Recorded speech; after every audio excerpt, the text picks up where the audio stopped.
My name is Paul Ryan. I'm working with Waterside Vets, Drumculloch, County Limerick.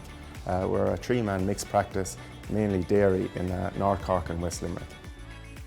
There's two really key things to prevent calf scour in springtime. It would be hygiene and also colostrum management, having good calf, clean calf sheds and well disinfected prior to calving. The second most important thing in preventing calf scour would be good colostrum. The key factors in good colostrum would be cows in good body condition score prior to calving, and also I'd advise to use Bovilis Rotavec Corona vaccine prior to calving to increase your antibodies in the colostrum for good calf health. To ensure that Bovilis Rotavec Corona vaccine is used properly, ideally a farmer should vaccinate the cows 3 weeks to 12 weeks prior to calving and ensure that the calf gets adequate colostrum in their first feed.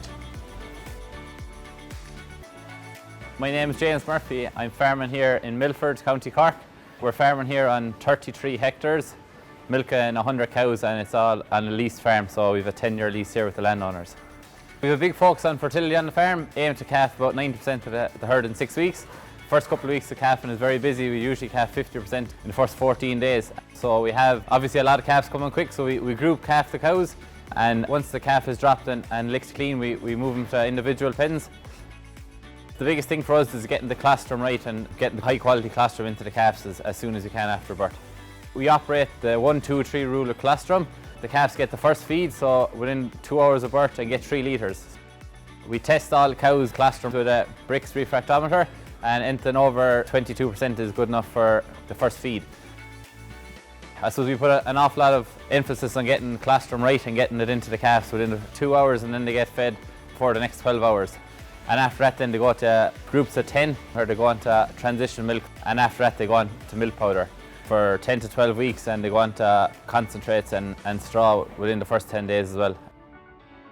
We had a bit of an issue in 2016 with rota, so 2017 on we've been using the Bovilis Rotavec Corona vaccine. We'd vaccinate the cows in 2 batches. We do the early calving cows on the 1st of January, anything calving up to Paddy's Day. Cows calving after Paddy's Day will get vaccinated on the 20th of February. We vaccinate, I suppose, for 2 main reasons. From a calf point of view, from a welfare point of view, obviously we just don't want the calves getting sick, and from an animal performance point of view, it's just important to keep the calves growing and keep them performing. Another reason we vaccinate is from a labour point of view. Sick calves just add a lot to the system, and from a time point of view, we just want to keep it as streamlined as possible. We don't want to bring extra workload on everyone working here, especially at that time of the year. Currently on the farm we're getting the final preparations for calving, getting the calf sheds disinfected and cleaned out again and the calving areas ready. The last thing before calving we'll be getting the cows vaccinated.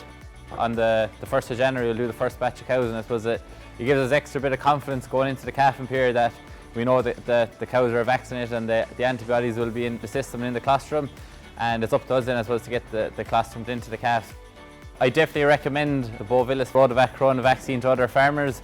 It just has improved our calf health and calf performance in general.